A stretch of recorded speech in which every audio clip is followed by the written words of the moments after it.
Legealdi hasieran, batzar nagusietan ordezkaritza duten taldeekin elkarlan bat egiten hasi ginen Gipuzkoarron kultura politikoa aztertu eta ondorioak ateratzeko asmoz. Zergatik hasi ginen ibilbide hau egiten elkarrekin?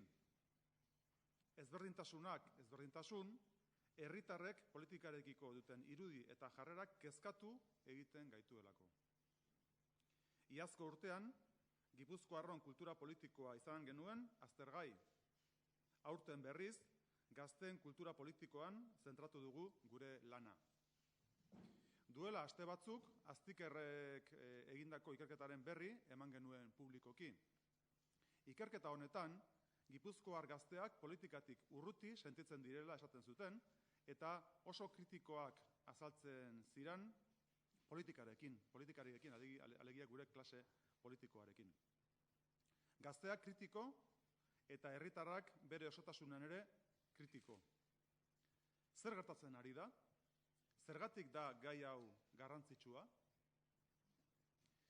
Gaurko jardunaldiaren helburuaz bi hitz esan aurretik, Gipuzkoarron kultura politikoaren inguruan hausnarketa labur bat egin nahi nuke guztion aurrean. Kultura politikoa, herritarrek politikarekiko dituzten balio, jarrera eta jokabideek osatzen dute. Herritarrek politikarekiko duten jarrera baikorra eta parte hartzailea bada, horrek herrigintza, politikagintza indartu eta sendotu egiten du. Herritarren eta herri ordezkarien arteko loturak demokrazia indartu egiten du. Lotura hori ahultzen denean aldiz, gure sistema demokratikoa ahuldu egiten da.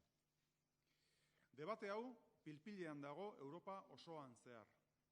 Adibidez, atzo bertan, El País egunkariko iritzi arduradunak, Luis Basetzek, ondoko hau zioen, Suizan eta Frantzian islamaren eta nazio identitatearen inguruan sortu den olatu eztabaida sutsuari buruz.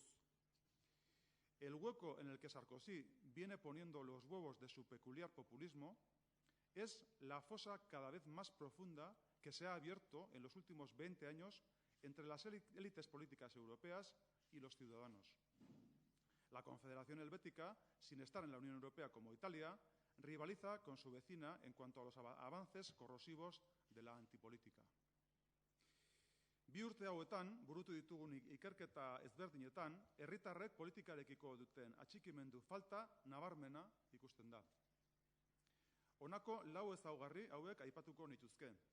Lehena, herritarren distantzia eta interes falta politikarekiko, alderdi politikoekiko, politikariekiko baita ere, eta arduradun publikoekiko. Distantzia hori laburtu egiten da herrigintzako gai konkretuak aipatzen ditugunean. Edozein kasutan, gaur egun politikak transmititzen dituen balioekiko distantzia handia agertzen da. Bigarrena, herritar gehiengoarentzat politika bere buruaz gain dagoen zerbait da, eta ez bere burua barneratua ikusten duen prozesu bat. Politika, herritarren gehiengoa ez dagoen lekuan kokatzen den zerbait da hiritarrentzako. Hirugarrena, herritarren balioak, jarrerak eta jokabideak geroz eta anitzagoak, pluralagoak dira. Nortasun politiko finko eta jokabide politikoen arteko korrelazioa nabarmenki ahultzen ari da. Gure jokabide politikoaren arrazoiak era askotakoak eta aldakorrak bihurtzen ari dira. Laugarrena, herritarren parte hartze politikoa txikitzen ari da eta izaeraz aldatzen. Parte hartze eredu klasikoetatik, informazioaren gizarteak berezko dituen kontsumo logikara pasatzen ari gara.